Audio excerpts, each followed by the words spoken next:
Assalamualaikum warahmatullahi wabarakatuh. Selamat datang pada video pembelajaran Kalkulus 1 bersama saya, Abdul Wahab.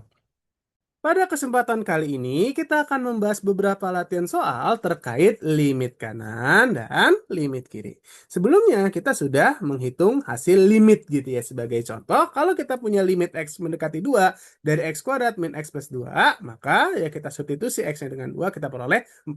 Apa artinya ini? Ketika X-nya mendekati 2, maka hasilnya apa? Mendekati 4. Apa maksudnya hasil? Hasil di sini adalah si fx. Artinya ketika x-nya mendekati 2, maka fx-nya itu mendekati 4. Nah, sebagai ilustrasi di sini, ya, saya punya fx-nya adalah x kuadrat min x plus 2. Ketika x-nya mendekati 2, lihat, ini x, kita ingin mendekati 2. Ya, mendekati 2. Maka fx-nya akan mendekati 4. Nah, dari sini, dari kanan, oh mendekati 4. Dari kiri, kita katakan dia mendekati 4. Jadi, kita katakan, kok bisa kalau X mendekati 2 tuh fx-nya 4? Karena kalau kita lihat di sini, yang dari kanan dia 4, dari kiri pun dia juga 4. Nah, di sini nilai fx yang didekati ketika x mendekati 2 dari kanan, itu kita sebut sebagai limit kanan fungsi fx di 2. Sedangkan nilai fx, ini yang biru ya, nilai fx yang didekati ketika x mendekati 2 dari kiri, ya, ini kita sebut sebagai limit kiri fungsi fx di 2. Nah gitu ya, jadi limit kanan limit kiri ini, gitu ya nilai si fx-nya. Gitu. Dan kita katakan limit dikatakan ada kalau limit kanan sama limit kirinya sama. Artinya didekati dari kanan, didekati dari kiri, sama nilai, sama-sama mendekati suatu nilai. Ya, ini tercantum dalam teorema ini. Jadi katanya, limit X mendekati C, fx sama dengan L. Artinya kan kalau sama dengan L, ada. Berapa adanya L? Nah, kapan dia terjadi? Kalau limit kirinya sama dengan L, limit kanannya sama dengan L. Jadi limit kiri ada, limit kanan ada, dan sama. Emang ada yang nggak sama? Ah, contohnya ini kita lihat. Kita punya fungsi gx seperti ini. Dan lihat pada di 2. Nah, lihat nih 2 nih. Ya, jadi yang A, kalau limit X mendekati 2 dari kiri, ini kan 2 kan ya? Tapi dari kiri, lihatnya dari kiri. Nah, berarti dari kiri kan ini dari kiri nih. Nah, berapa ketika dari kiri? Ah, 3. Gitu ya. Jadi dia mendekati 3. Jadi yang limit X mendekati 2 dari kiri Gx itu adalah 3. Nah, sedangkan plus yang kanan, ini yang kanan berarti limit X mendekati 2 dari kanan Gx. Kita lihat Gx. Ya ini 2, tapi dari kanan. Dari kanan. Di sini dia apa? 1. Nah, berarti kan kita bilang didekati dari kanan, didekati dari kiri, beda gitu loh. Ketika didekati kiri sama didekati apa kanan beda, ya maka nggak ada limitnya. Nah, ini menjawab pertanyaan C gitu. Berarti kita katakan bahwa limit X mendekati 2 dari Gx, kita katakan apa? Tidak ada. Oh, kenapa tidak ada? Karena kita bilang, ya didekati dari kiri, ya itu nggak sama dengan didekati dari kanan. Gitu ya. Yang D, lihat. Yang 5. Ah, 5. 5 apa kalau 5? Didekati dari kiri. Didekati dari kiri di sini. Berarti apa? 2 gitu ya, lihat. Nah, ini 2 nih. Ini didekati dari kiri. Nah, berarti limit X mendekati 5 dari kiri. Kita katakan 2. Nah, sedangkan kalau didekati dari kanan berapa? Nah, dari kanan. Ini 5 ya. Nah, sama ya, 2 juga. Nah, limit X mendekati 5 dari kanan, si Gx, kita katakan 2 juga. Berarti limitnya ada? Iya, limitnya ada. Nah, berarti pertanyaan F-nya karena sama limit X mendekati 5 dari kiri si GX sama dengan limit X mendekati 5 dari kanan GX itu sama-sama 2, maka kita katakan apa? Oh, limit X mendekati 5 dari GX itu sama dengan 2. Gitu, ada. Itu kenapa? Mendekati suatu nilai. Mendekati suatu nilai yang sama. Nah, terus apa hubungan titik? Nah, kita bilang titik ini yang tepat. Kalau tepat kita pakai apa? Ya udah G5. Jadi yang di posisi 1 ini G5, tepat 5. Berarti ya udah G5-nya sama dengan 1. Nah, kalau ditanya lagi, G2 berapa? G2 nggak ada. Nggak ada yang dibiruin, nggak ada. Ya lubang. Maka kita bilang G2 tidak ada. Sekarang kita ke latihan soalnya. Yang pertama, diberikan fungsi G yang grafiknya adalah seperti ini. Gitu ya. Nah, sekarang pertanyaannya adalah, carilah masing-masing nilai jika ada. Nah, kalau tidak ada, jelaskan kenapa. Oke, yang A. Yang A, limit T mendekati 0 dari kiri, GT. Oke, kita lihat. 0 mana 0? Ini. Dekati dari kiri. Nah, ini nih dari kiri. Menuju ke berapa? -1. Ayo udah, berarti limit T mendekati 0 dari kiri GT ya, -1. Nah, sekarang yang B. Bagaimana kalau 0 dari kanan? Kita gambar lagi, ini 0. Ya, dari kanan. Nah, ini. Dari kanan mendekati ke berapa? Ke -2. Ya, dari kanan dia ke -2. Oh, berarti T mendekati 0 dari kanan.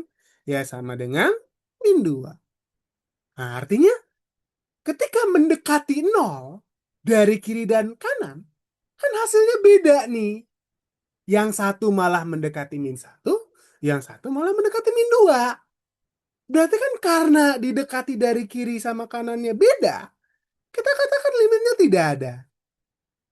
Gitu ya. Karena limit T mendekati 0 dari kiri GT tidak sama dengan apa? Limit T mendekati 0 dari kanan.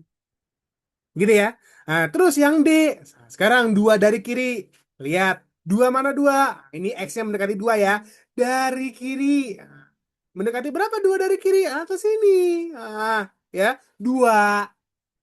Nah, berarti limit T mendekati 2 dari kiri GT adalah 2. Nah, sedangkan kalau dari kanan. Yang mana tadi? Ini 2. Dari kanan. Ini mendekati berapa? 0. Nih ya. Bukan 2 yang ini ya, lihat. Didekati dari kanan, ambilnya apa? 0. Ini 0 ya. Berarti sama dengan 0. Alasannya sama ya. Kenapa? Didekati dari kiri, 2. Ya, didekati 2 dari kiri, hasilnya 2. Didekati 2 dari kanan, 0. Ngedekati nilai yang beda. Berarti kan kita katakan limitnya apa? Limit T mendekati 2 GT. Tidak ada. Ya, alasannya sama.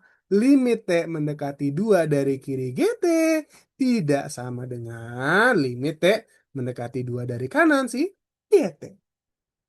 Nah, sekarang bagaimana kalau G2? Nah, G2 ini yang tepat di 2. Kalau ini kan lubang. Nih kalau kita lihat nih, ini lubang berarti kan nggak masuk. Ini juga lubang.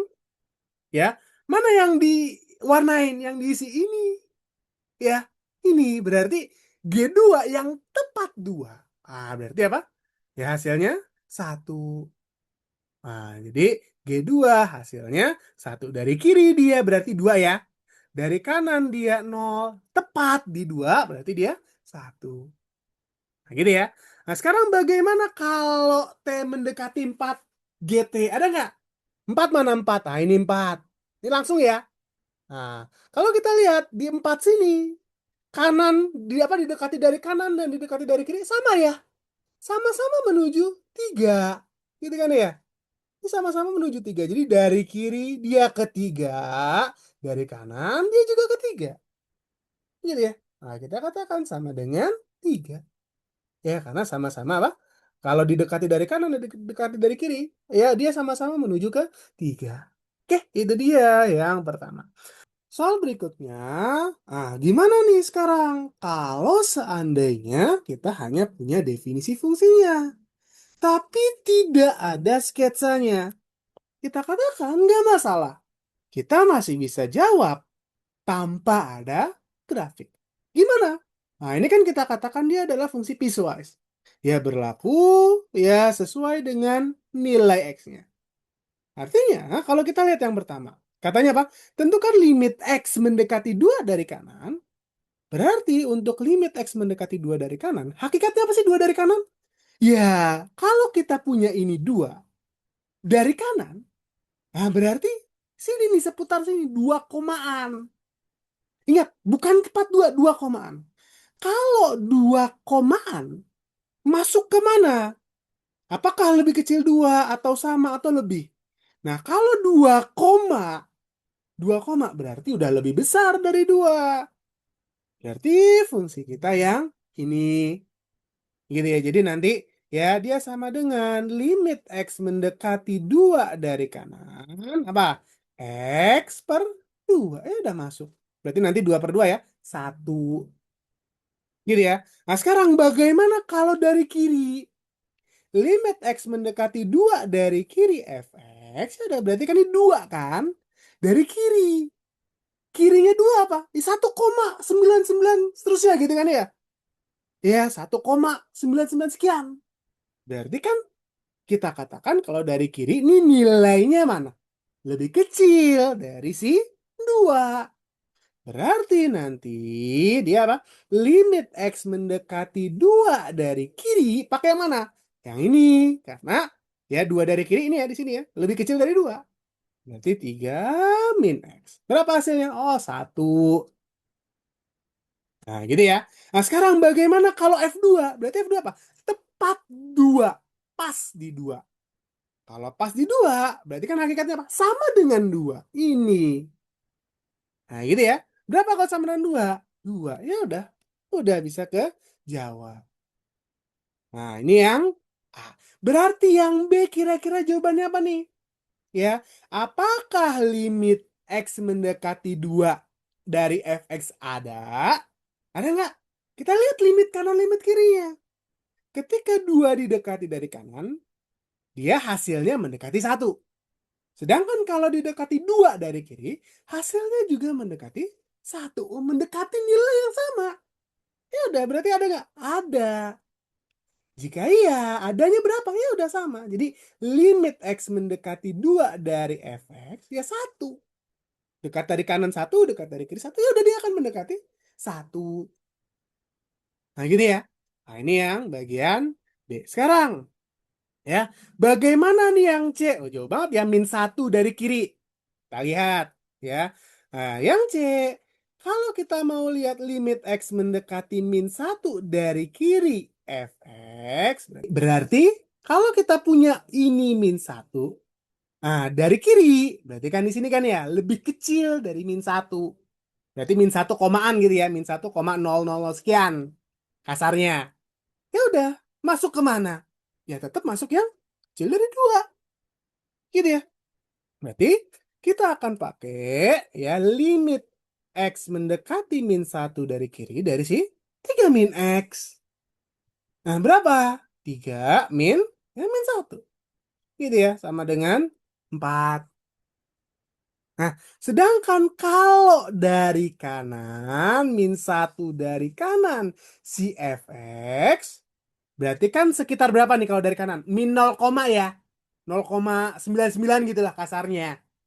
Ya udah. Walaupun min 0,99 tapi tetap di mana? Kecil dari 2. Jadi sama tuh fungsinya. Nggak ngaruh. X mendekati min 1 dari kanan. Ya udah. Berarti 3 min min 1,4 juga. Hah? Ya udah berarti pertanyaan yang D, apakah limit X mendekati min 1 ada? Ada nggak? Kita lihat, didekati dari kiri. Ya, min 1 dari kiri dia 4, didekati min 1 dari kanan juga 4. Maka kita katakan limit X mendekati min 1 dari fx ada. Gitu ya. Berapa? Ya sama 4. Ya, berapa? Sama dengan 4. Oke, seperti itu. Nah, soal berikutnya. Nah, sekarang gimana nih kalau kita ingin menentukan limit dari suatu nilai mutlak? Oke, kita lihat. Di sini, limit X mendekati min 2 dari kanan. Berarti ini min 2. Berarti kan kalau dari kanan seputar sini ya. Seputar sini. Efeknya apa sih? Efeknya ya di mutlak. Kenapa? Kita katakan mutlak mengganggu. Berarti kan supaya mutlak ini tidak mengganggu harus dipecah. Gimana pecahnya? Oke, ingat lagi definisi. Definisi mutlak apa? Mutlak X sama dengan X kalau X-nya lebih besar sama dengan 0 dan bernilai min X kalau X-nya kecil dari 0. Oke, sekarang gimana kalau X-nya saya ganti X plus 2? Ya, sama aja gitu ya. Berarti ini diganti X plus 2. Berarti kan ini X plus 2. Ini berarti min X plus 2 gitu kan ya. Ini juga ganti nih. Jadi X plus 2 lebih besar sama dengan 0. Ini X plus 2 lebih kecil dari 0. Atau apa kita tulis di sini? X-nya lebih besar sama dengan min 2 ya. Saya pindah tadi. Nah, X plus 2 kecil dari 0. Pindah jadi apa? X ya kecil dari min 2. Ah, min 2 dari kanan masuk mana? Min 2 dari kanan. Berarti kan lebih besar nih. Ya nilai-nilai yang di sini ini lebih besar dari min 2. Maka mecahnya pakai yang mana? Ini. Nah, sehingga nanti limit X mendekati min 2 dari kanan kita menjadi apa? X plus 3 kali. Ah, ini jadi X plus 2 per X plus 2. Nah, ini kan kalau dimasukin 0 ya. Ini 0 boleh coret nggak? Boleh. Kenapa boleh? Ya limit mendekati. Sehingga nanti hasilnya apa? Hasilnya limit X mendekati min 2 dari kanan X plus 3. Ya kita peroleh ya min 2 plus 3 ya. 1. Nah ini yang A. Bagaimana kalau yang B? Yang B bedanya apa? Dari kiri. Nah lihat. Kalau dari kiri limit X mendekati min 2 dari kiri.